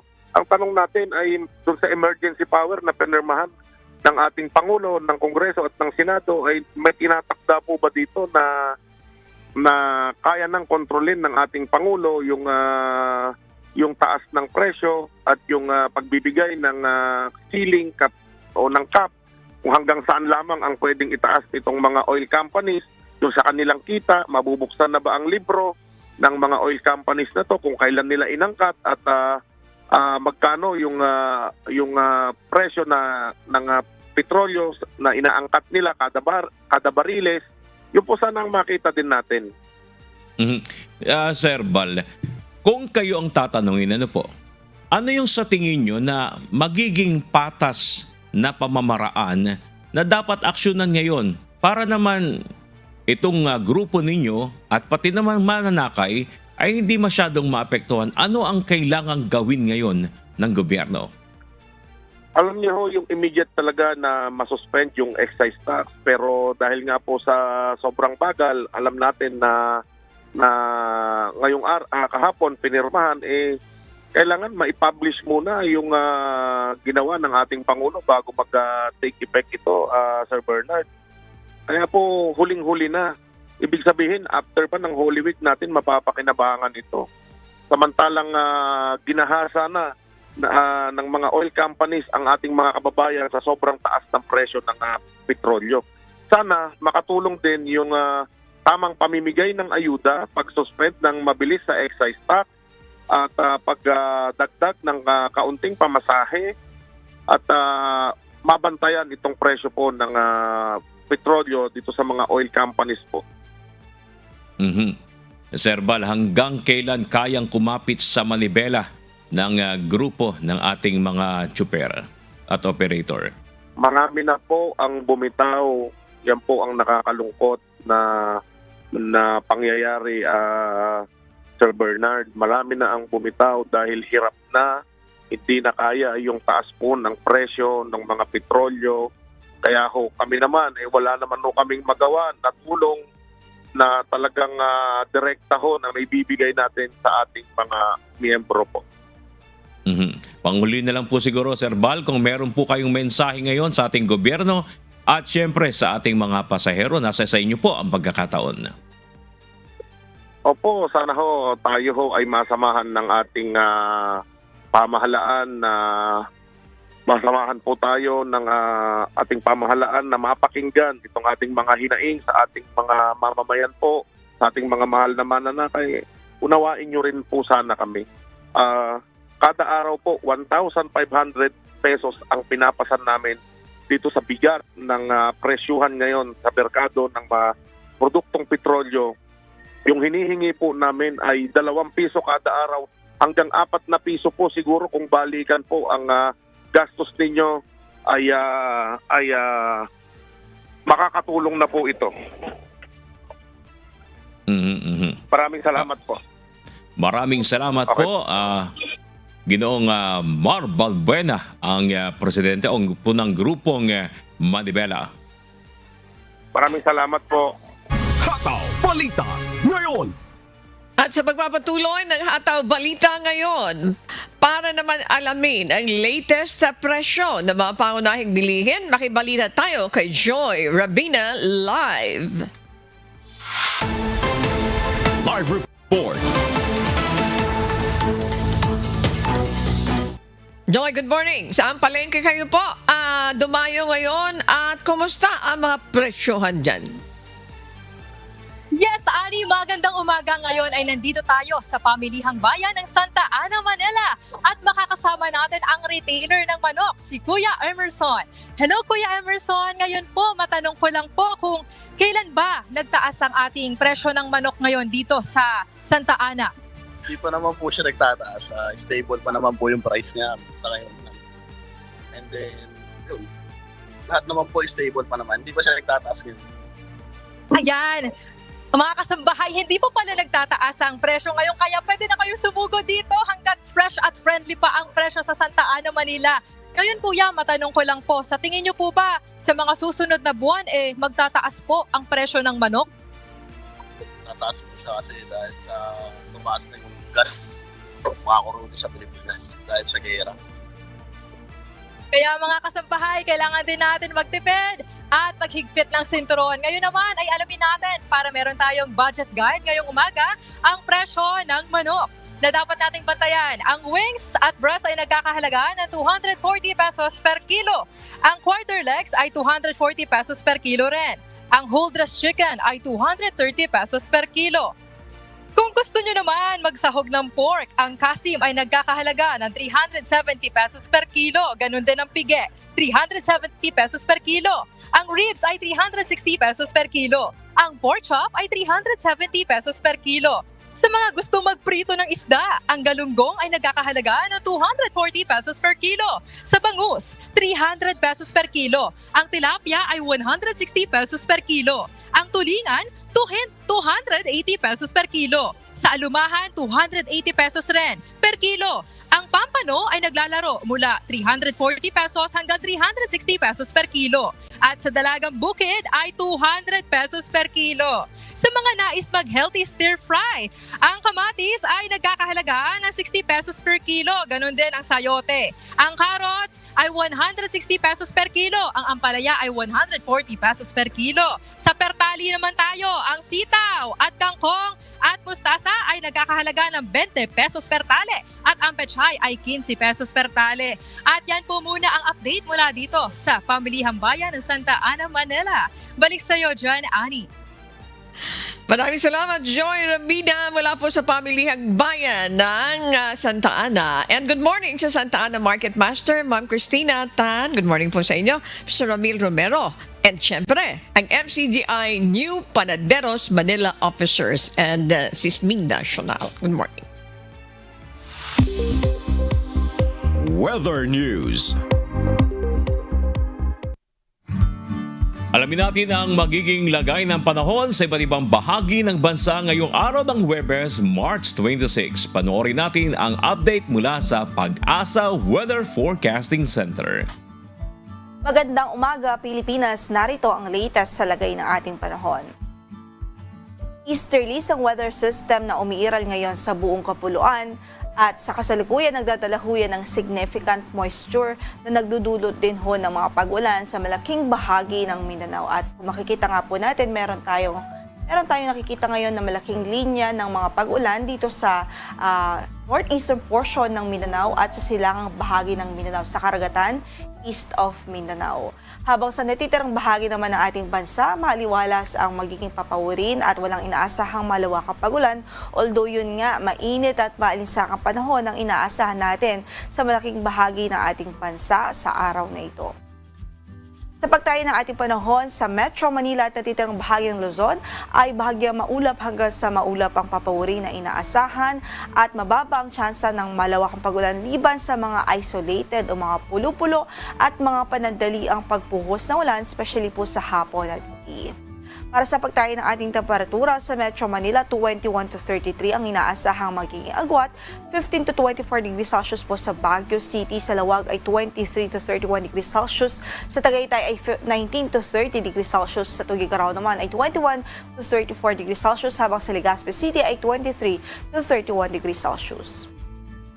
Samantala dito sa Caraga Region, Davao Region, Northern Mindanao, sa Soxargen at maging sa Lanao del Sur, Maguindanao del Sur at Maguindanao del Norte, asahan natin ang magiging maulap na papawirin at mataas na tsansa ng mga pagbuhos ng ulan sa maghapon dahil sa epekto ng easterlies. Pero sa natitirang bahagi ng Mindanao at sa natitirang bahagi pa ng Visayas sa Visayas ay inaasahan natin ng bahagyang maulap hanggang sa maulap na papawirin at kung may mga pag-ulan ay mga isolated cases lamang ng mga thunderstorms o pagkidlat pagkulog.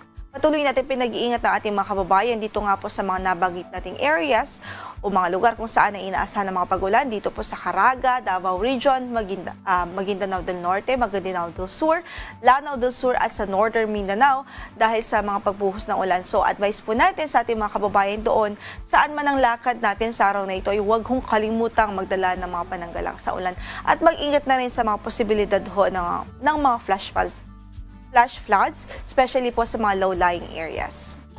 Sa pagtayo ng ating temperatura, dito po sa Cebu ay pwedeng umabot hanggang sa 31 degrees Celsius ang ating maximum temperature at 32 degrees Celsius naman sa Iloilo, 32 degrees Celsius din ho sa Tacloban, 32 sa Puerto Princesa City at 26 to 32 naman ang inaasahang magiging agwat sa Kalayaan Islands. Sa Cagayan de Oro naman ay 23 to 30 degrees Celsius, 24 to 34 degrees Celsius sa Davao at 24 to 35 degrees Celsius naman ho sa Zamboanga City. Samantala, kahapon nakapagtala ho tayo dito sa Metro Manila ng 36 to 38 degrees Celsius na heat index. So nasa extreme caution level ho yan, habang sa Dumangas, Iloilo ay 44 degrees Celsius.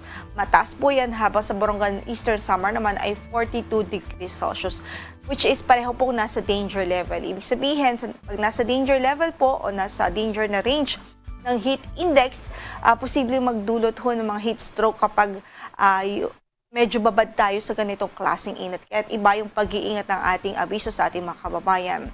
Dito naman sa extreme caution, sa from 33 to 41 degrees Celsius na heat index, posible pong magdulot ng mga heat cramps at heat exhaustion at yung may mga activities, especially the rigid activities that could potentially cause heat stroke. So pinag-iingat natin ang ating mga kababayan. Hanggat maaari po, iwasan muna ang direct exposure sa sunlight, especially po sa katanghalian at early afternoon, and please stay hydrated. Para naman sa araw na ito sa forecast natin dito sa Metro Manila, 37 to 38 degrees Celsius ang inaasahang magiging heat index sa araw na ito. Sa mataas pa rin huyan, habang sa Coron, Palawan ay 41 degrees Celsius. Gayon din sa Tumangas, Iloilo at sa Borongan, Eastern Samar. Wala po tayong gale warning na nakataas ngayon sa lumang bahagi ng ating mga baybaying dagat. Gayunpaman, patuloy pa rin natin pinag-ingat ang ating mga kababayang mangingisda, especially yung mga gumagamit ho ng maliliit na sasakyang pandagat. Samantala, ang sunrise for today is 5:56 in the morning at lulubog ang araw mamaya sa ganap na alas 6:08 ng gabi. Ito po si Lori de la Cruz Galicia. Magandang araw po. At napanood po natin ang update mula kay Pag-asa Weather Specialist Loridin de la Cruz Galicia. Tandaan, sa bawat araw na ating nasisilayan, tayo'y magpasalamat sa Diyos na may lalang.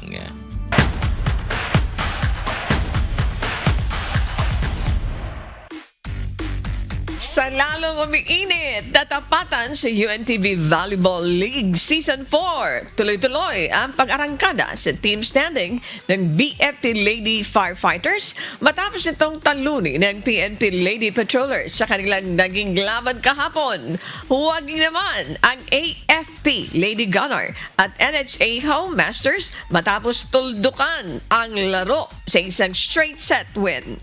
May humahataw na balita si Mia Alonzo. Sumiklab ang aksyon sa UNTV Volleyball League kahapon matapos ang tatlong matitinding laro na puno ng estratehiya, comeback attempts at dominasyon sa loob ng court. Sa first game, agad na nagpakita ng dominasyon ng NHA Home Masters kontra Comelec Suffragettes. Bagamat kasama sa umaabante sa team standings, ang Comelec at handa na sanang itala ang kanilang ika-4 na sunod na panalo, tila pinutol ng matinding paghahanda ng NHA ang kanilang winning momentum. Kalkulado ng Home Masters ang bawat atake at depensa sa net. Planado rin ang kanilang execution at maingat na iniiwasan ang mga unforced errors. Nakuha ng NHA ang unang set sa score na 25-18. Hindi na binitawan ng NHA ang kanilang momentum at tuloy-tuloy ang kontrol sa daloy ng laro. Bagamat sinubukan ng Suffragettes na dumikit at humabol sa mga sumunod na set, nanatiling matatag ang NHA sa kritikal na bahagi ng laro. Mabilis nilang tinuldukan ang laban sa isang 3-0 sweep win mula sa kanilang mga score na 25-14 at 25-19. Tinanghal namang best player of the game si Lisa Amiano mula sa kanyang 10 atake, isang block at 3 service aces na nagresulta ng 14 na puntos. Less error tayo kasi yun yung base dun sa napag-aralan namin sa mga previous games namin na natalo kami. Grabe ang error namin, umaabot ng 40, 30, yun talaga yung nagdadala sa amin dun sa pagkatalo. So this time medyo maganda yung nilaro nila, nag-iingat sila sa mga errors, tapos ayun, buo loob nila manalo today. Intense naman ang naging rally sa pagitan ng BFP Lady Firefighters kontra PNP Lady Patrollers sa kanilang naging laro sa second game. Bit-bit ng PNP ang bigat ng kanilang titulo bilang UVL Season 3 champion. Dagdag pa rito ang pressure matapos ang kanilang naging setback sa huling laro kontra PhilHealth Health Insurers. Sa unang set, kitang-kita ang determinasyon ng PNP na makabawi at maagang nakuha ang momentum mula sa malalakas na spike at disiplinadong depensa hanggang sa kanilang maipanalo ang unang set sa score na 25-22. Ngunit hindi nagpatinag ang BFP. Pagsapit ng ikalawang set, agad na nakarecover ang team at mas pinatingkad ang kanilang blocking at transition play. Naging dikitan ang laban, palitan ng puntos at matitinding rally na umabot sa critical na bahagi ng set. Subalit nabawi ng BFP ang momentum at nakuha ang second set sa score na 25-21. Suportado naman ni Police Lieutenant General Bernard Banac ang PNP Lady Patrollers at sinaksihan ng intense na palitan ng dalawang koponan. Inilahad rin nito ang kanilang patuloy na pakikilahok sa liga ng UNTV Volleyball. Napakalaking tulong lalo na sa beneficiary natin, yung nakaraan ang Bless Our Cups movement na kung saan ay nabigyan sila ng ayuda upang lalo pa nilang mapatatag ang kanilang suporta sa PNP. Well, talagang masaya ang PNP na kabilang tayo sa mga kalahok dito sa UVL. Sa pagpapatuloy ng game sa ikatlong set, tuloy-tuloy na ang naging pasiklaban ng BFP at PNP sa court. Ngunit hindi na binitawan ng Lady Firefighters ang kanilang kontrol sa bola at muling nakuha ang set sa score na 25-17. Sa ikaapat na set, bagamat sinubukan pang humabol ng PNP, mas naging matibay ang PFP sa mahahabang rally at execution sa finishing game. Kaya naman tuloy-tuloy ang pag-angat ng BFP sa team standings matapos na selyuhan ang kanilang panalo sa score na 25-14. Muli namang tinanghal na best player of the game si Gang Abellana mula sa kanyang 20 attacks, 3 blocks at 3 service aces na nagresulta sa score na 26 points. Nagkaroon kami ng maraming analysis tungkol sa naging laro ng PNP sa mga recent games nila, which is naging puhunan namin para makuha yung panalo po ngayon. Sa naging tapatan naman sa first set ng third game ng DENR Lawin Spikers kontra AFP Lady Gunner, hindi na nagpatumpik-tumpik pa ang AFP at agad na ipinakita ang kanilang intensyon sa game. Mula sa malalakas na serve at solid attacks, hindi na nakapasok pa sa sistema ng laro ang DENR. Mabilis na tinapos ng AFP ang unang set sa score na 25-7. Pagtungtong ng ikalawang set, biglang angat naman ang performance ng DENR at mas naging agresibo ang kanilang atake na naghatid ng dikit na labanan sa puntos. Pero sa kritikal na momento, ipinakita ng AFP ang kanilang tatag, mas maayos na komunikasyon at malinis na execution. Muling nadepensahan ng kanilang team standing at tinuldukan na ang laban sa isang straight set na 3-0 sa score at 25-21 at 25-15. Tinanghal namang best player of the game si Kilay Betinho mula sa kanyang atake na nagresulta ng 8 puntos. So lahat ng ginagawa namin ngayon, talagang pinag-iisipan namin lahat. So yung kung anong pagkakamali, mga nakaraan, binabago namin yung sistema. Sobrang taas ng moral namin. Sana magtuloy-tuloy ng panalo namin para lalo tumaas pa. Kaya naman patuloy na abangan ang diskarte ng depensa at opensiba ng mga kupunan sa pagpapatuloy ng labanan sa UVL Season 4. Abangan sa April 2 ang muling pagsabak ng bawat ahensya ng pamahalaan sa tagisan ng galing sa volleyball. Sa unang match, magtatagpo ang PhilHealth Health Insurers kontra MMDA Lady Spikers sa ganap na alas 12 ng tanghali.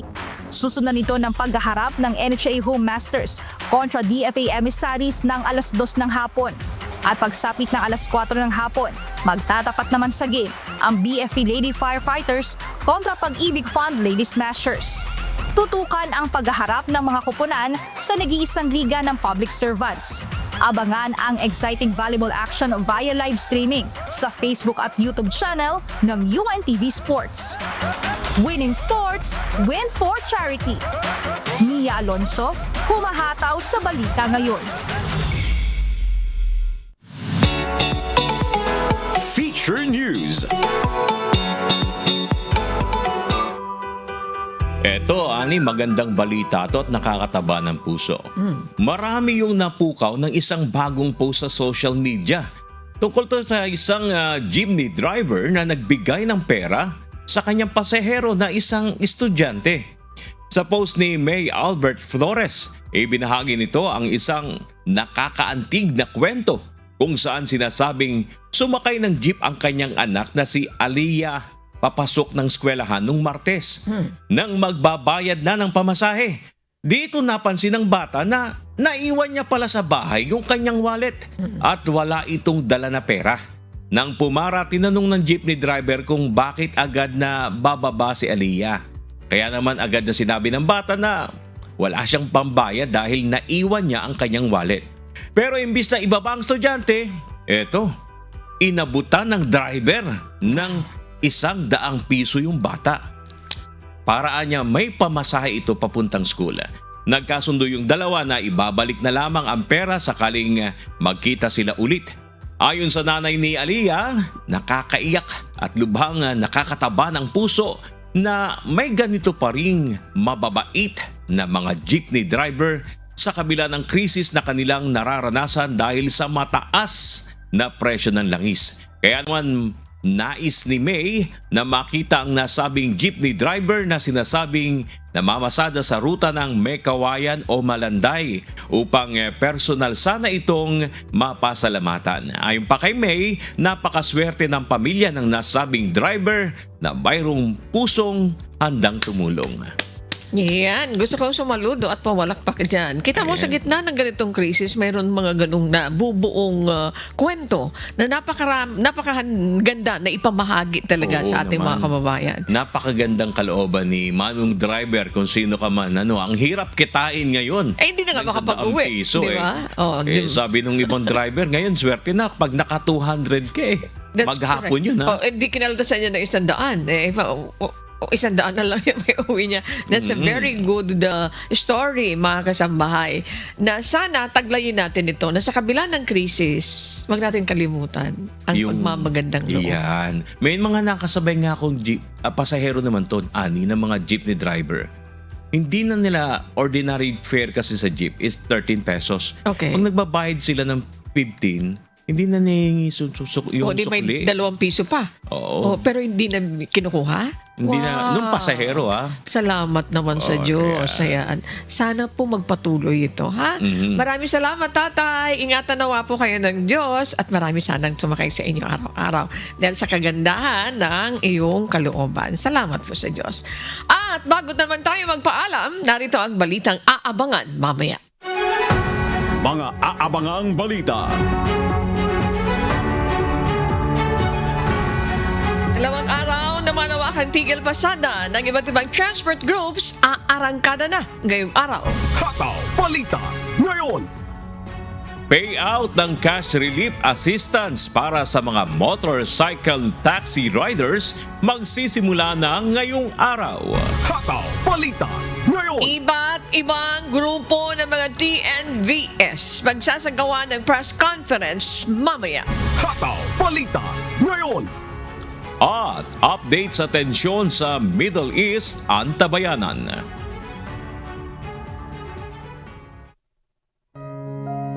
At sa aming ibabahaging mga salita ng Diyos na ating sandigan.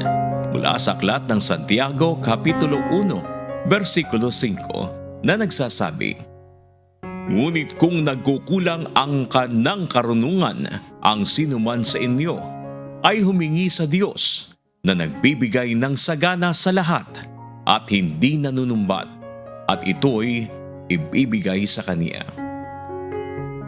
No more time na. At yan po ang mga humahataw na balita ngayong umaga ng Huwebes, ika-26 sa buwan ng Marso taong 2026. Ako po si Bernard Danis. Ayan, pasalamatan ko syempre yung ating EP, Miss Joan Nano. Thank you very much. At syempre si Rap, ang ating technical director. And ang ating market team, yung ating pilot, Lito, maraming salamat Diyos sa Diyon na rin. Thank you. Then sa ating mga kasama sa IT, maraming salamat po. At dito naman sa radio, narito si Ian Ron. Thank you very much. Sa ngalan ng lahat ng bumubuo ng UNTV News and Rescue, UNTV, Radyo La Verdad 1350 at ng ating mga correspondent mula sa Pilipinas at sa iba't ibang panig ng mundo. Ako naman po, si Annie Rentoy. At dito sa UNTV at UNTV, Radyo La Verdad 1350, Diyos ang aming sandigan, serbisyo publiko ang aming pinahalagahan. Standby po, wag aalis, susunod na ang Good Morning, Kuya. Salamat sa Diyos at magandang umaga.